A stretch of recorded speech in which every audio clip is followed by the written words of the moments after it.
हाँ बच्चों, तो आज शुरुआत करेंगे डिविजिबिलिटी टेस्ट का। ये हमारा नंबर सिस्टम का चल रहा था बच्चों। लास्ट लेक्चर में हमने एक्सप्लेन किया था सारा नंबर सिस्टम में। डिजिट्स लिए थे, natural number, whole number, integers, real number, rational number, irrational number, फिर अपने कॉम्प्लेक्स नंबर, फिर उसके बाद even numbers, odd numbers, prime number, composite number. तो ये सारा कुछ हमने डिस्कस किया था बच्चों। अब हम लोग चलते हैं डिविजिबिलिटी टेस्ट पे। और ये देखो, ये बड़े काम का, इसका मतलब मेरे को यूज करना ही करना है बच्चों। भाई काम की चीज है। ये एक 9th क्लास का बच्चा, उसको भी हेल्प करेगा, 10 को भी करेगा, और 11 को तो ज्यादा यूज करना है इसको। वहां चैप्टर रहेगा परमुटेशन एंड कॉम्बिनेशन, जब प्रोबेबिलिटी, तो उसके अंदर ये क्वेश्चंस, भाई ये कंसेप्ट सारा यूज होता है बच्चों। तो शुरुआत करते हैं। अभी एक नंबर 2 से कैसे डिवाइड होगा, कैसे पता चलेगा भाई? तो पता है, यूनिट प्लेस डिजिट, कोई भी नंबर जो उसका यूनिट प्लेस डिजिट होगा, जब वंस प्लेस डिजिट होगा, वहां पे इवन डिजिट चाहिए बच्चों। भाई 0 आ सकता है, 2, 4, 6, 8, इनमें से कोई भी डिजिट यूनिट प्लेस पे चाहिए। तो नंबर जो है वो डिविजिबल बाई 2 हो जाएगा बच्चों।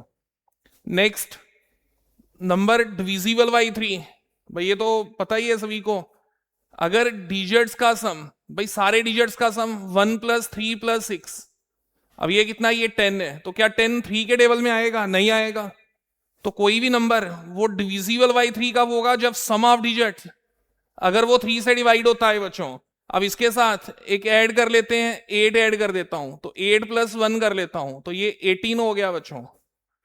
अब बताओ 18 जो है, क्या वो 3 के टेबल में आएगा? बिल्कुल, 3 से डिवाइड होता है भाई। तो इसका मतलब ये जो नंबर है वो 3 से डिवाइड हो जाएगा। तो जब भी मेरे को नंबर चेक करना है 3 से डिवाइड होता है कि नहीं, तो आपने डिजिट्स का सम करना है, चाहे वो कितने भी डिजिट नंबर है। अगर उसका सम 3 से डिवाइड होगा बच्चों, तो समझ आना वो नंबर भी 3 से डिवाइड हो जाएगा। नेक्स्ट चलते हैं थर्ड, डिविजिबल बाई 4 पे। डिविजिबल बाई 4, तो कोई भी नंबर अगर उसके लास्ट 2 डिजिट यूनिट प्लेस और टेंस प्लेस पे जो डिजिट्स हैं, अगर वो, जैसे इधर 12 आ रहा है बच्चों, अगर वो 4 से डिवाइड हो जाएगा, तो ये नंबर भी 4 से डिवाइड हो जाएगा बच्चों। तो नेक्स्ट, नंबर डिविजिबल बाय 5, तो 5 से कौन सा नंबर डिवाइड होगा? जिसके यूनिट प्लेस पे, भाई यूनिट प्लेस पे 0 या 5 होना चाहिए, है ना। यूनिट प्लेस जैसे मेरे को लिख रखा है 1, 2, 3, 4, 5, कोई पूछे ये नंबर 5 से डिविजिबल है या नहीं, तो ये वाली पोजीशन देखनी है। इधर 0 या 5 लिखा है, भाई यूनिट प्लेस पे 0 या 5 दिखेगा, तो ये सारे का सारा नंबर डिविजिबल बाय 5 रहेगा। Next, number divisible by 6। अब बोलो 6 को हम लोग 2 × 3 कह सकते हैं, तो इसका मतलब कोई भी नंबर जो 6 से डिवाइड होगा, तो उस नंबर को 2 और 3 से डिवाइड होना पड़ेगा। अब 2 के लिए क्या कंडीशन था? यूनिट प्लेस पे 2 होना चाहिए, इवन डिजिट होना चाहिए। और 3 के लिए सम ऑफ डिजिट्स डिविजिबल बाय 3।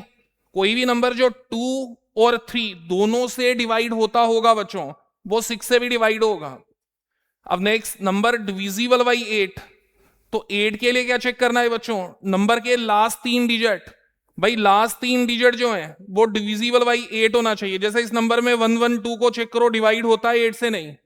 अगर होता है तो ये नंबर भी डिविजिबल बाय 8 होगा, नहीं तो नहीं होगा। अब कहां चेक कर सकते हो वो देखो इधर, भाई जैसे 4 का था, 4 में लास्ट 2 डिजिट करने, 8 में लास्ट 3 डिजिट मेरे को चेक करना है, क्या वो 8 से डिवाइड होता है या नहीं। अगर होगा तो नंबर भी 8 से डिवाइड हो जाएगा बच्चों। नेक्स्ट आ जाओ 9। तो 9 और 3 का सेम कंडीशन, इसमें सम ऑफ डिजिट डिविजिबल बाय 3, इसमें सम ऑफ डिजिट्स डिविजिबल बाय 9, भाई 72।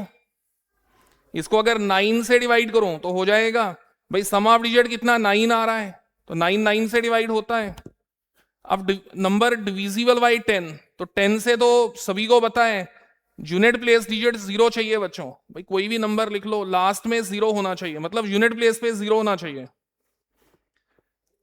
आगे चलते हैं, डिविजिबल बाय 11। तो ये समझना बच्चों, कोई भी नंबर 11 से कब डिवाइड होगा, तो क्या होता है उसमें, सम को सिग्मा, भाई ये साइन कभी भी यूज करूं उसका मतलब सम, इवन डिजिट का माइनस सम ऑड डिजिट्स का, और इसका मॉड ले लो, चाहे उल्टा कर लो या सीधा लिखो, और वो क्या होना चाहिए बच्चों, डिविजिबल बाय 11 आना चाहिए। अगर वो 11 से डिवाइड होता है तो समझ जाओ ये जो नंबर है वो भी डिवाइड होगा 11 से बच्चों। जैसे कोई एक नंबर ले लेते हैं इधर, वही 1 2 2 1 ले लो। अब इसमें पहले इवन डिजिट सेकेंड और ये 3 आ गया, माइनस 1 और 2 फिर 3 आ गया, तो 0 आ गया बच्चों। क्या 0 11 से डिवाइड होगा? बिल्कुल होगा। तो इसका मतलब ये नंबर डिविजिबल बाय 11 होगा बच्चों। तो ये याद रखो, जब भी मेरे को नंबर चेक करना है डिविजिबल बाय 11 है या नहीं। अभी देखो जिसको सिग्मा नहीं पता बच्चों, कोई एक नंबर ले रहा हूं इधर से, एक ये नंबर ले लेते हैं 1 2 3 3 2 1, ये नंबर लिया। अब एक 9 क्लास के बच्चे को तो पता ही नहीं सिग्मा क्या है, तो वो क्या करेगा बच्चों, इवन पोजीशंस, भाई ये फर्स्ट पोजीशन, सेकंड, थर्ड, 4 5 6, तो इवन में सेकंड 4 और 6 आएगा, तो 2 + 3 + 1, ठीक है, उसमें से माइनस कर लेगा। किसको माइनस करेगा? ऑड पोजीशन पे 1 + 3, भाई देखना 1 3 और 5 है ना, 1 3 और 5, तो 1 3 और 2, इसको माइनस कर लो तो ये सारा ही कैंसिल हो जाएगा, अगेन 0 आएगा बच्चों। तो 0 डिविजिबल बाय 11 होगा। तो ये ध्यान रखो, जब भी मेरे को एक नंबर चेक करना है क्या वो 11 से डिवाइड हो रहा है कि नहीं, तो क्या करो, इवन पोजीशन पे जो डिजिट्स हैं उनका सम करो, माइनस ऑड पोजीशन पे जो डिजिट्स हैं उनका सम करो। अगर वो डिविजिबल बाय 11 आता है बच्चों, वो डिफरेंस अगर डिविजिबल बाय 11 आ जाए तो वो नंबर डिवाइड होगा 11 से बच्चों। तो ये सारे डिविजिबिलिटी टेस्ट थे। अब देखो स्टार्टिंग से 2 से कौन सा नंबर डिवाइड होगा जिसके यूनिट प्लेस पे 0 2 4 6 8 इवन डिजिट आना चाहिए, है ना। और 3 से कौन सा नंबर डिवाइड होगा बच्चों जिसमें सम ऑफ डिजिट, भाई सारे नंबर का सम कर लो, उनके डिजिट्स का सम, अगर वो 3 के टेबल में आता है तो नंबर डिविजिबल बाय 3 होगा। उसके बाद 4 से लास्ट 2 डिजिट्स, अगर वो डिविजिबल बाय 4 आ जाए तो नंबर भी 4 से डिवाइड हो रहा है। 5 से यूनिट प्लेस पे 0 या 5 होना चाहिए। 6 से अगर नंबर 2 और 3 से डिविजिबल है तो नंबर भी 6 से डिवाइड होगा। 8 से अगर कभी भी मेरे को चेक करना है बच्चों तो 8 से वो नंबर डिवाइड होगा जिसके लास्ट 3 डिजिट 8 से डिवाइड होने चाहिए। फिर 9 की अगर मैं बात करूं तो 9 से वो नंबर डिवाइड होगा जिसमें सम ऑफ डिजिट्स 9 से डिविजिबल होना चाहिए। और 10 से यूनिट प्लेस पे 0 चाहिए। 11 से सम कर लो डिजिट्स का, नंबर के इवन पोजीशन जितनी भी हैं, इवन पोजीशन पे जितने डिजिट्स हैं उनका प्लस माइनस ऑड पोजीशन के डिजिट्स, अगर वो डिविजिबल बाय 11 आ जाए बच्चों तो समझ लो जो नंबर मेरा होगा वो डिविजिबल बाय 11 रहेगा बच्चों। अब हम लोग डिविजिबिलिटी टेस्ट पे कुछ क्वेश्चंस लेते हैं, 1-2 प्रॉब्लम लेंगे अभी। कैसे क्वेश्चन पूछेगा देखो, कंसीडर अ नंबर, भाई देखो n क्या है 21p 53q4, भाई आईआईटी के अंदर ऐसे क्वेश्चन आ रखे हैं। Find number of ordered pairs pq so that the n is divisible bye 9। भाई देखो मेरे को क्या लिखा है, find number of ordered pair, कितने ऑर्डर्ड पेयर्स बन सकते हैं p, q, है ना, ये p, q, तो मेरे को p और q की वैल्यूज पता करनी है जिसमें सारा number n is divisible bye 9। अब बोलो 9 से कब डिवाइड होगा, जब सम of digits 2 + 1 + p + 5 + 3 + q + 4 is divisible bye 9 होगा बच्चों। मतलब मैं क्या कह सकता हूं, इसमें सारे डिजिट्स का सम भाई 9 के टेबल में आना चाहिए। तो 9 के टेबल को 9n लिखते हैं, जैसे इवन नंबर बोला था 2n, तो 9 का टेबल 9n। अब देखते हैं, देखो इधर अगर कोई मेरे को पूछे p का वैल्यू क्या होगा, भाई ये डिजिट है तो 0 to 9 कुछ भी हो सकता है, q क्या होगा 0 to 9 कुछ भी हो सकता है।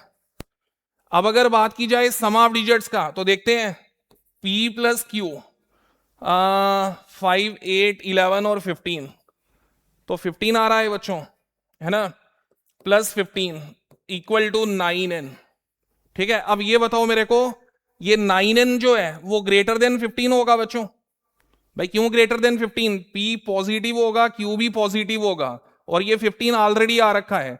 अब बताओ 9 का टेबल ग्रेटर देन 15 क्या क्या आ सकता है? पहला नंबर एक तो आ जाएगा 18, और अगर 3 से मल्टीप्लाई करूं तो वो आ जाएगा 17 बच्चों। सॉरी, ये तुम्हारा 15 था, 17 किधर से लिख दिया हमने? इधर आ जाएगा बच्चों कितना? p प्लस क्यू प्लस 15, और इधर ये देखो 9 2 सा। अब ये समझ आ गया 2 क्यों लिया?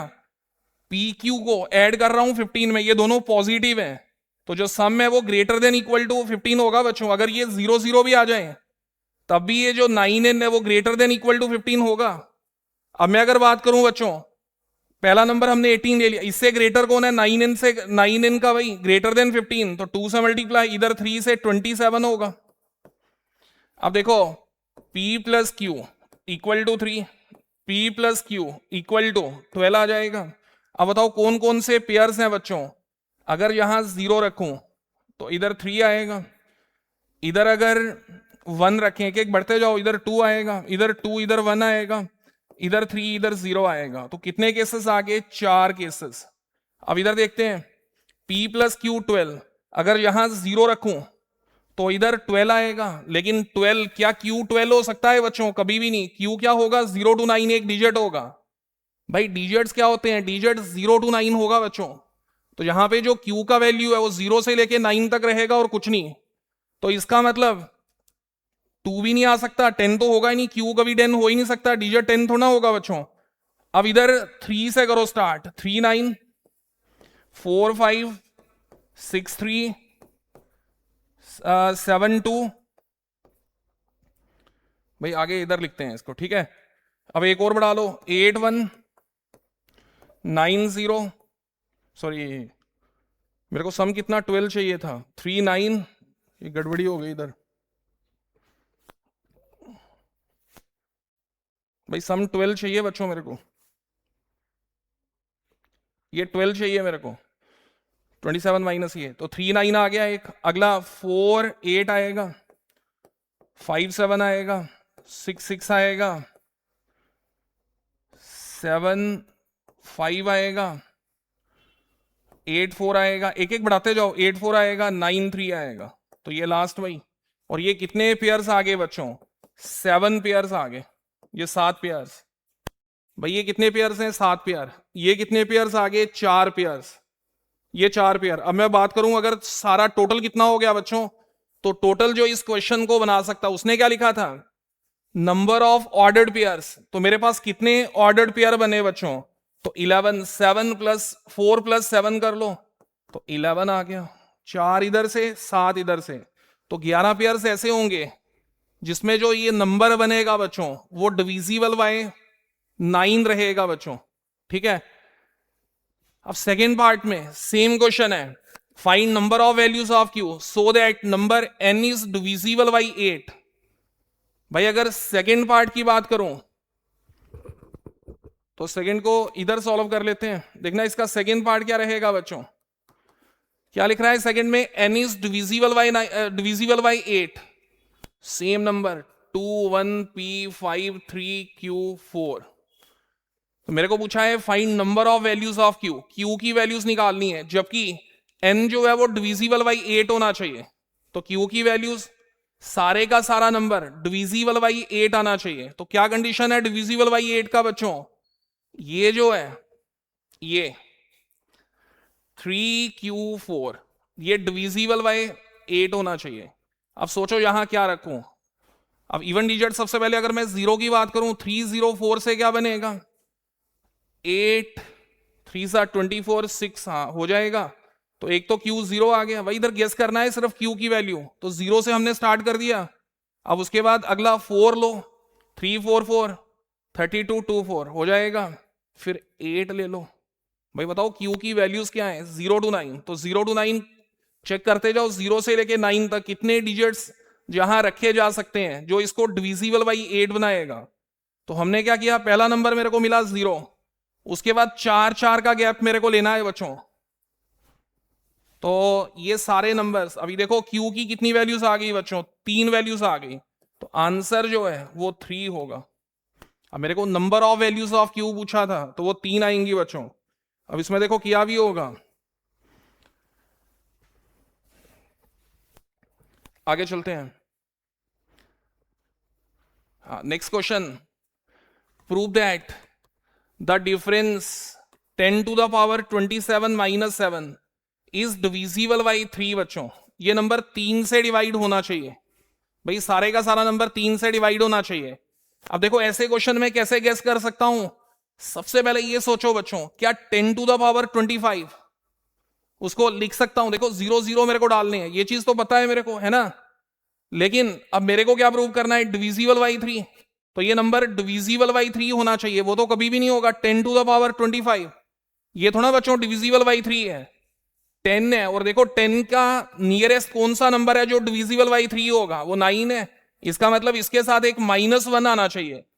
तो हम लोग क्या करते हैं, यहां से एक -1 करते हैं, -6।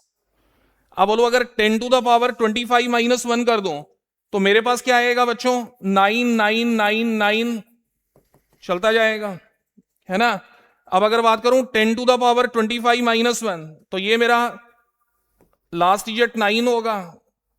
तो इसमें से -6 कर देते हैं बच्चों। अब बताओ ये सारे का सारा नंबर जो है, क्या वो डिविजिबल बाई 3 होगा? नहीं, बिल्कुल होगा।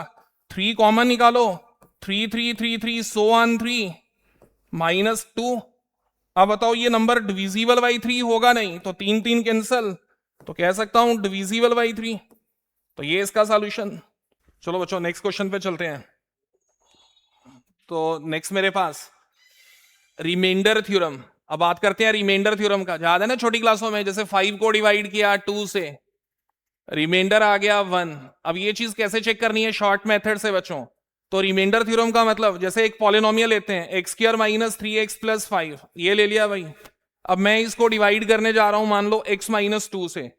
कोई मेरे को बोलेगा इसका रिमाइंडर क्या, जब डिवाइड कर लूंगा तो रिमाइंडर क्या निकल के आएगा बच्चों? तो हम लोग क्या करेंगे, देखो अगर कभी भी मेरे को रिमाइंडर चेक करना है बच्चों, तो कुछ नहीं करना मेरे को, इस x - 2 को भाई डिवाइजर को 0 पुट करो, x आ गया 2। अब मेरे को बोलेगा रिमाइंडर क्या होगा, तो रिमाइंडर क्या होगा, इस पॉलिनोमियल में जो डिविडेंड है उसमें x मेरे को 2 पुट करना है बच्चों। इसमें 2 पुट करो, 4 - 6 + 5, तो ये 4 आ गया। तो इसका रिमाइंडर 4 होगा। अब देखो जैसे इधर है, ये पॉलिनोमियल है, इसको डिवाइड कर रहा हूं x - p से, तो डिवाइजर x - p, इसको 0 पुट किया तो xp आ गया बच्चों। तो रिमाइंडर क्या होगा, जहां जहां मेरे को x दिख रहा है बच्चों, उसमें हर जगह मेरे को p पुट कर लेना है। जैसे ही p पुट करूंगा तो वो मेरा रिमाइंडर आ जाएगा, रिमाइंडर निकल के आएगा बच्चों। अब अगर मैं बात करूं रिमाइंडर का, तो रिमाइंडर में कुछ नहीं करना, मेरे को बोलेगा अगर कोई एक पॉलिनोमियल, भाई एक पॉलिनोमियल डिवाइड हो रहा है दूसरे से, तो जो दूसरे वाला उसे 0 पुट करो, जो x का वैल्यू होगा, वेरिएबल का वैल्यू, उसको सीधा पॉलिनोमियल में पुट कर लो, डिविडेंड में। जो भी टोटल करके आएगा उतना ही रिमाइंडर होगा। और कई बार बच्चों ऐसा भी तो होगा, इसको पुट करके इसमें जब पुट करूंगा तो वो 0 निकल के आएगा। जैसे मान लो ऐसा है, x² - 4 डिवाइड कर रहा हूं x - 2 से, तो इसमें जो रिमाइंडर है वो 0 बनेगा बच्चों। भाई पुट करके इसको 0 पुट करो, x आ गया 2। जैसे इधर 2 रखोगे तो 4 - 4 आ गया 0। अगर कभी भी रिमाइंडर 0 निकले बच्चों, तो समझ आना ये इसका फैक्टर है। भाई फैक्टर थ्योरम ये क्या बताती है, जैसे ही हम लोग किसी पॉलिनोमियल को किसी दूसरे पॉलिनोमियल से डिवाइड कर रहा हूं और रिमाइंडर उसका 0 निकल के आता है बच्चों, अगर रिमाइंडर 0 आता है तो वो डिवाइजर होगा, फैक्टर होगा। जैसे 4 को 2 से डिवाइड करता हूं तो रिमाइंडर आ गया 0, इसका मतलब 2 जो है वो डिवाइड करता है 4 को, 2 फैक्टर है 4 का, है ना। तो दो चीजें हैं, देखो कोई मुश्किल नहीं, रिमाइंडर थ्योरम और इसमें। रिमाइंडर थ्योरम पॉलिनोमियल में भाई डिवाइजर को 0 पुट करो, जो x का वैल्यू होगा वो सीधा पॉलिनोमियल में x की जगह पुट कर लो, जो टोटल करके आएगा वो रिमाइंडर। और अगर वही टोटल किसी क्वेश्चन में 0 निकले तो समझ जाना इसका एक नया नाम आ जाएगा बच्चों, इसको हम लोग उस केस में फैक्टर बोलेंगे। वही डिवाइजर जो है उसको फैक्टर बोला जाएगा, कब, अगर रिमाइंडर 0 बन जाए बच्चों। अब नेक्स्ट साइक्लिक फैक्टर बच्चों, भाई cyclic factor a minus B, B minus C, C minus A, ठीक है। अब होता क्या है, एक सर्कल में घूमना ए बी सी, ये साइक्लिक। बोलो स्टार्ट कहां से किया, ए से, एंड कहां पे हुआ, ए पे। और अगर तुम लोग इसमें ए बी सी को कभी भी इंटरचेंज करना चाहो, ए की जगह सी, बी की जगह ए और सी की जगह अगर इनको आपस में इंटरचेंज भी करता हूं बच्चों, तो जो वैल्यू है वो सेम रहती है साइक्लिक फैक्टर में। आगे चलते हैं। हाँ ये देखो अभी, show that x minus three is a factor of this. तो क्या बोला था, x माइनस थ्री इसका फैक्टर होना चाहिए बच्चों, कुछ नहीं करना, इसको जीरो पुट करो, x आ गया 3। अब इस 3 को इस पॉलिनोमियल में पुट कर दो, तो 3 का क्यूब 27, 9 3 27, 12 माइनस 12, देखो जीरो आ गया। और अगर रिमाइंडर जीरो आएगा तो मैं इसको डिवाइजर को फैक्टर बोलेंगे बच्चों। तो ये इसका प्रूफ। आगे चलते हैं। हाँ, without actual division prove that this is exactly divisible by this. भाई ये पॉलिनोमियल उससे डिवाइड होता है, तो क्या करना है, इसको जीरो पुट कर लो। भाई इसको जीरो पुट कर लिया तो एक वैल्यू 2 आ जाएगी, एक 1 आएगा। भाई इसके जो रूट्स हैं 2 और 1, अब क्या करना है, इस 2 को इसमें पुट करो, भाई इसके अंदर 2 पुट कर लो तो ये 0 आएगा। फिर 1 पुट कर लो, वो भी 0 आएगा। भाई इसमें x2 पुट करके भी 0 और x1 पुट करके भी 0। तो बताओ अगर दोनों से 0, तो ये divisor x square minus 3x plus 2, ये इसका फैक्टर हो जाएगा बच्चों। मतलब ये एग्जैक्टली डिविजिबल बाय वो, भाई एग्जैक्टली डिविजिबल का मतलब फैक्टर ही हो गया, तो वो इसका फैक्टर होगा बच्चों। इस तरह से ये भी चेक कर सकते हो आप। Next question, show that this is factor of this. तो क्या करना है, डिवाइजर कौन है, 0 पुट करो, x का वैल्यू 2y, इसको पुट कर लो इसमें, तो 3 इंटू 2y का क्यूब, 2 इंटू 2y का square, 13 into 2y, 10 into y cube. भाई जहां भी x था उसको 2y से रिप्लेस किया, तो ये 24y cube, 8y cube, 26y cube, 10y cube. अब देखो इधर कितना टोटल बनने जा रहा है बच्चों, वो चेक करो। इस सारे का टोटल 34y क्यूब, इनका total minus 34y cube, total 0। अब बताओ 0 आने से क्या होगा बच्चों, क्या कह सकता हूं, अगर भाई इससे ये डिवाइजर था, इसको 0 पुट किया तो उससे पॉलिनोमियल का वैल्यू 0 निकला। जब रिमाइंडर 0 निकला बच्चों, रिमाइंडर 0 आ गया, अगर रिमाइंडर 0 है तो इसको फैक्टर बोला जाएगा। अब जैसे सेकंड है बच्चों, भाई नेक्स्ट पार्ट में an माइनस बी एन को 0 पुट कर लो, sorry, show that an minus B N is divisible by a minus B. भाई इसको डिवाइड इससे कर रहा हूं बच्चों, तो क्या करना चाहिए, हाँ उसके लिए देखो फैक्टर ढूंढना है, पहले डिवाइजर कौन है, किससे डिवाइड करना है पहले वो देखो। तो मेरे को डिवाइड करना है a माइनस बी से, पुट कर लो a माइनस बी 0, a का वैल्यू b, किसमें, पॉलिनोमियल में, ये आ गया।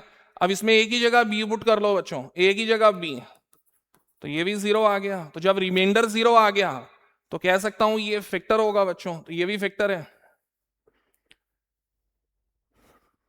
नेक्स्ट क्वेश्चन पे आ जाओ, एक कुछ आइडेंटिटीज बच्चों। अब इसमें ये देखो, ये बच्चों वाला a प्लस बी का whole square, A square plus 2ab plus B square, or A minus B का होल स्क्वायर प्लस 4ab, है ना। ये भी क्या बनेगा बच्चों, A square plus B square minus 2ab plus 4ab।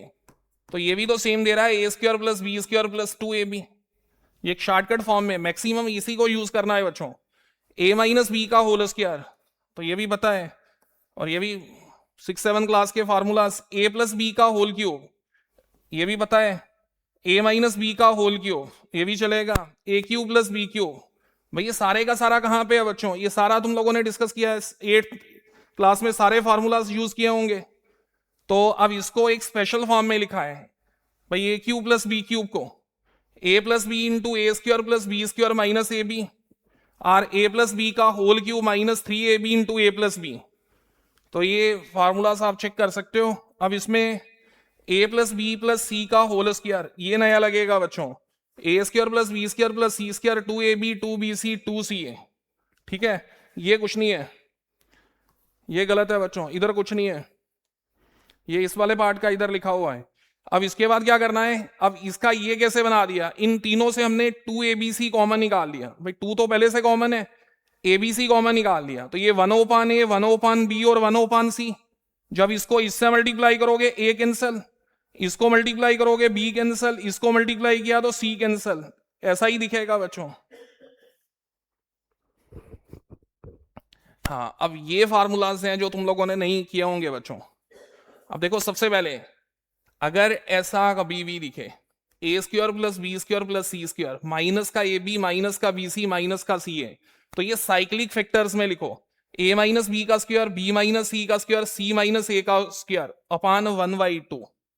भाई ये ध्यान रखना इसका।